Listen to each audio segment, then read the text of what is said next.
Katie Hill. We're going to show this time here.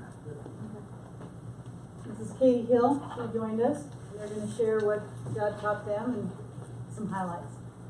Yeah, so I just want to share one story. There was one day when when we went to Marka Church in Amman, and Fernando wanted just one of us to come with him and visit one of the prisons there in Amman. It was about a 2-hour drive there, and to visit with some of the prisoners there. And so I just volunteered, partly because I wanted an opportunity to practice my Spanish a little bit with him. And so in the car ride there, it was about a 2-hour drive, and we were trying to find our way there. Eventually we found our way there, and the whole time I'm thinking, boy, what am I going to say? How am I going to interact with these people? I don't know these people in these prisons. So I prayed for the Holy Spirit to give me something to say, and it was a long process going through the prison, eventually going to the different cells. We got lost at one point. We had to find the right cells. Eventually we found them, and they hand me the phone, start talking to the guy on the other end, and it was amazing. It was amazing how much of a blessing the experience was for me. And I know we talk about how we're going to the Middle East and blessing these people and encouraging them, but I think the whole experience was also really a huge blessing for me. And during that conversation, he talked about his family. I practiced my Spanish a little bit, and he told me how he was reading his Bible and praying. And I asked him about that, and that was incredibly encouraging, because here's a Christian he's from Spain. He's in a Jordanian prison, and he's telling me how he reads his Bible and prays. And there was another man there, he only spoke Spanish, and he also told me the same thing. And I got to pray with him, and I tried to recite a psalm for him just to lift him up and encourage him. And the whole experience just was it was a huge blessing for me. The whole trip was a blessing for me. At first I thought, going on the trip, what am I going to get out of this? That was honestly one of the thoughts I had going on the trip. And after the trip, I thought, wow, I am so blessed by giving my time, not getting anything out of it, really. Sure, you get the experiences, you get the introduction to the culture, but you're so blessed and encouraged by just giving your time, going into people's houses. They're so welcoming and so inviting, and just like what Courtney and Adam were talking about. It's really incredible. I just wanted to share a little bit about the church in Mufraq that we went to just for an afternoon, but I went in November, and I stayed there for about 2 weeks. I think you guys were sharing about it earlier, working with Pastor Noor at Alliance Church, and it was a lot like Marka Church, but it works with Syrian refugees. And the city of Mufraq is on the Syrian border, and about 3 out of 4 people in the city are Syrian refugees, and so the city has exploded in the past 5 years. It was 60,000, now it's 190,000. And there's a refugee camp that's run by the UN not very far away from it that we went over to and prayed over it, called Al-Zatri. It's 190,000. And so it's tent city that just goes a mile by a mile, or 2 miles by 2 miles. Yeah, and so the church in Mufraq is just really beautiful. They work with Syrians, and they have a school as well. But they go to houses and do house visits, and partner just with other churches in the area, and really just have a global focus, and also just recruit people from all over the Middle East and all over the world. And so that's an amazing thing about it. But one of the things that really stuck out to me about the school there is how many of the kids have experienced just such hardship. And most of these kids are Muslims, but these classes that they go to teach the kids how to hear from the Lord. And that's just an amazing thing that they do. And these kids are 5, and literally hearing from Jesus, and just praying and seeing visions of Jesus and the Lamb, and just amazing things. And these lives are being transformed.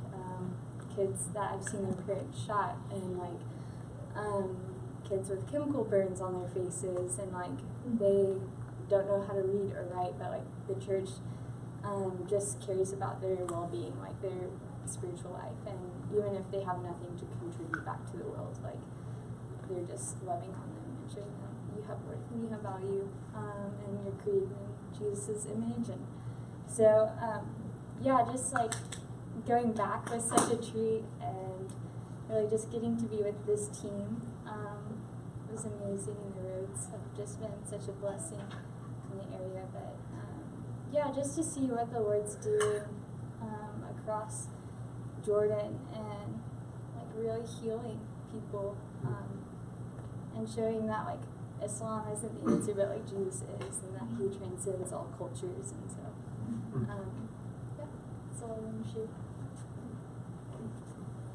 Paul? Great. All right, let's pray. Dear Lord, thank you for the work of the roads, Lord, and the opportunities that they've given to go overseas, Lord. We pray for Caleb and Katie, Lord, that they would continue to grow in wisdom and spiritual understanding. Lord, and for all of us, Lord, that boldness and courage as we share your word and make the most of opportunities like this, Lord, and for the church here in the United States, that they would not ignore these refugees or think of them as irrelevant, Lord, but they've got the same concerns, hopes, ambitions as us, Lord. They're no different, Lord, and they need to know about you, Lord, and we need our help for your glory. In Jesus' name we pray. Amen. Amen. Becky's going to get up and talk about. I don't know. What What is she going to talk about? I'm not good at this. We have a video that we want to play real quick. Oh, yes. Courtney and Adam. Okay, great. Oh, yeah.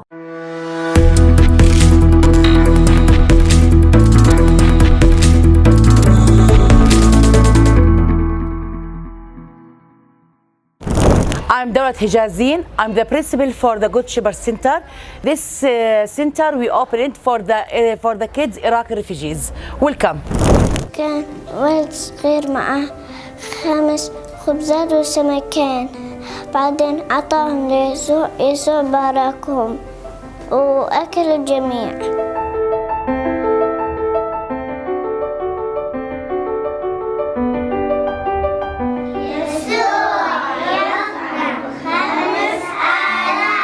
Let's read a story about Sam. Sam the cat is on my lap. Who's Sam? Sam is the cat. Where's Sam? Is on her lap. Excellent. See Sam in the sack. Where's Sam? In the sack. In the sack. My dream is to be a doctor. My dream is to be an artist. My dream is to be an astronaut. My dream is to be big and strong.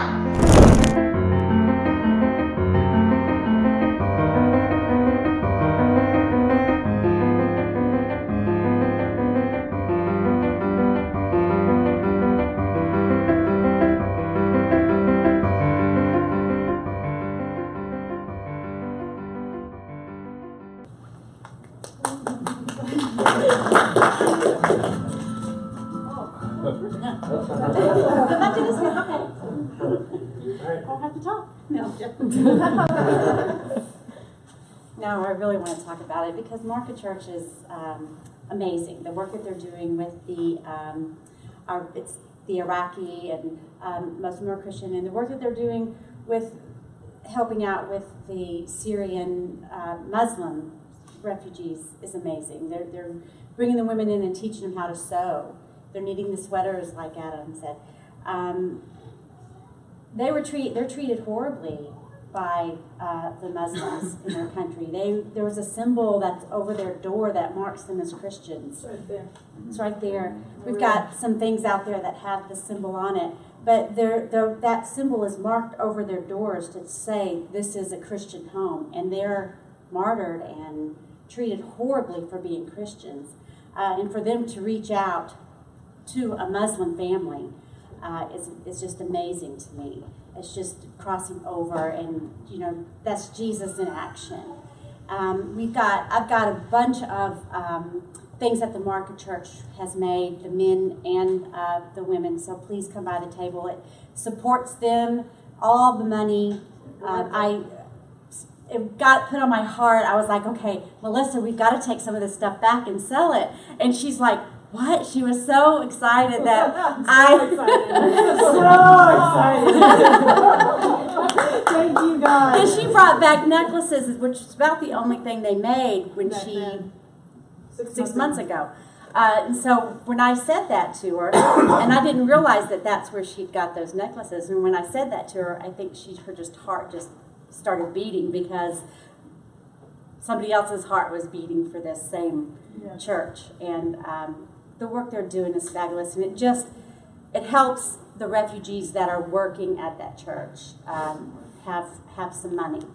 But another thing that I really wanted to talk about, I could tell stories of going into refugee homes, but and to cut this short is just hard because there's so many wonderful things happening. I mean, like Courtney said, there's so much. You could come back with so much oppression and so much heaviness, but I didn't feel that. I didn't feel that. I didn't feel heaviness or oppression. It was a blessing to be able to go over there and serve and be a part of that and be able to share stories of Jesus and hear their stories. And just at the end of the day, we're all people together sitting in their little houses, and them serving us all they have, the tea and the sugar and whatever they brought, tang, which I didn't like so much, but other people on the team did. But what I want to share is Mama Mary. Mama Mary is a lady that goes to the Sudanese International Church with Fernando, and which Courtney had showed a picture of, that crazy picture. We met her on the first day, and Courtney and me and Maddie went to the prisons with Julie, and we visited with some of the ladies in the prison. So I walk in there. We weren't really given a lot of information, just the names. We walk in there, and it took a while for them to come up with people to visit, for the people to come up and call the people's names. And so Courtney and I were sitting in the waiting room and just chatting with another little family, one word here, one word there. And then finally we get called back, and I pick up the phone. There was a glass that separated us, and I pick up the phone, and it's hard to hear. And just praying with this lady and her sharing her story about her madame, which, okay, I'm not sure what's going on here, but she's talking about her madame said that she has stolen some of her items. And then she started sort of crying and sort of telling me her story and where she was from. She was from Kenya. I talked about Jesus, and she is able to read her Bible. They're able to worship. They're able to talk about Jesus in the prison, which is surprising because it's a Muslim. You know, all the ladies all the guards are Muslim, and they wear, they're all Muslim, and so that surprised me. But I was able to encourage her and pray with her. And then the second girl gets on the phone, and she's just in tears, and she's like, my madame beat me, and she didn't pay me for 3 or 4 months, and it was a hard life, and she had came over from Kenya to work for this lady, and she finally had to run away to the police, and the police arrested her. She's in jail.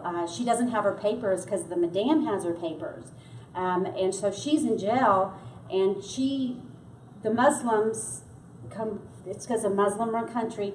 They take up for the Jordanian. They take the side of the Muslim. So this lady is in prison until she can come up with funds to pay the madame back and pay for a ticket to go home. So I get out and I'm really frustrated and I'm really confused as to, okay, what's going on here? What's happening? I don't understand this. And poor Terry, he's sitting here trying to give me this visual of exactly what's transpiring. And here, you come over here, and just, just like this visual. But short story is there's an agency that, see if I can tell this correctly, there's an agency that brings the women from Kenya or the Philippines, other countries, into Jordan. The madame or the lady of the house or a household Jordanian family hire this agency to hire on these girls. They pay them $1,500 to $2,500. The girls come and live with them and give them the paperwork, give them their papers, their passport and work visas and all that. And they work for these families. Now, not in every case are they abused, probably, but in these cases, what's happening is the girls are beaten, like in this girl's case. The girl, she was beaten. She was not paid for like 4 months. She hadn't been paid anything. So the picture behind is Mama Mary on the right. And on the left is one of these Kenyan girls like she's talking about. And she's not in prison, though. Mama Mary has rented an apartment so she wouldn't have to go to prison until they can come up with a way for her to be free from this lady. And that's us in the apartment. We went the last day we were there, we went to visit, run around with Mama Mary. But so these ladies are in prison.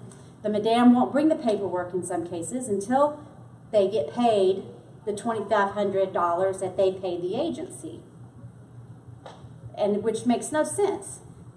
It's like slavery. It's like a modern day slavery, or human trafficking in a way. And so my desire is to raise money for Mama Mary. Mama Mary has she has nothing herself. Nothing. Her apartment is very sparse. She doesn't even really have a full kitchen. She has a sink and a stovetop. Not even like what Melissa's making the coffee on. She doesn't have anything, and she pours everything she has to help these women that are in the jail. She comes up with funds here and there to get them out and get them tickets home. She houses these women, and she just helps them out. And so one of my goals, along with the Marka Church, is to try and raise money to help these girls. One girl now needs 450 JD to get a ticket back to Kenya. And so it's $25 at a time, $50 at a time. Anybody's interested in helping out to get these ladies out of prison, one person at a time to get out. I mean, that's all I can do here, But, and just talk about it and pray that God puts it on other people's hearts to help out. And so that's my story. There's currently 8 women in the prison who the only reason that they're there is they don't have money for a plane ticket to go home. Mm-hmm. $400. If they had $400, they could get out of prison and they could go back to their home. Are they all the Christian Kenyans? Most of them. Yes, most of these were Christians, yes. The 2 girls that I spoke to are Christians. The second one was she was younger. She had 2 kids back home, and it was just heartbreaking. I come out of there and I was like, it upset me. It really upsets me because we're so far away and we're so far removed from anything like that. In our daily lives here, we're so protected, especially here in Fayetteville, from anything like that. And it's just upsetting to go into that situation and know that this lady herself is from Kenya. She's got nothing, this Mama Mary, and she gives everything. Do we know why she's in Jordan? Do we know anything about her? She came to work, Mama Mary? Yeah, she did share her testimony. We have her whole story. It would take a long time. But Yes. Through God's providential plan, there she is. Taking care of all these women. Taking care of all these women. And Fernando drives her around and takes luggage, and when she is able, Fernando's a huge encouragement to her. Yes. And there's, I think, a couple of other people in that international church that go and visit. the ladies in the prison with her, but if I can just bring that back here and go, okay, can we help as a community here in Fayetteville? Can we help these ladies get out of prison in Jordan? You know? Yeah. Can we give just a little bit? And I think that's it. Give someone to pray. Oh, yeah. But don't touch me. Oh. I'll give you a Jordanian Syrian kiss. And I love it. That was one of my favorite things about it. Is every time we went into, they gave us those kisses, and then if they really liked you, especially when you're leaving, they're like this.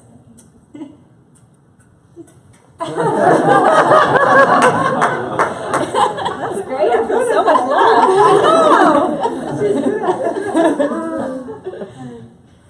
Well, God, I just praise you for the connections that you've made. You're a God of relationship, and so I just thank you for the relationships that you are forming.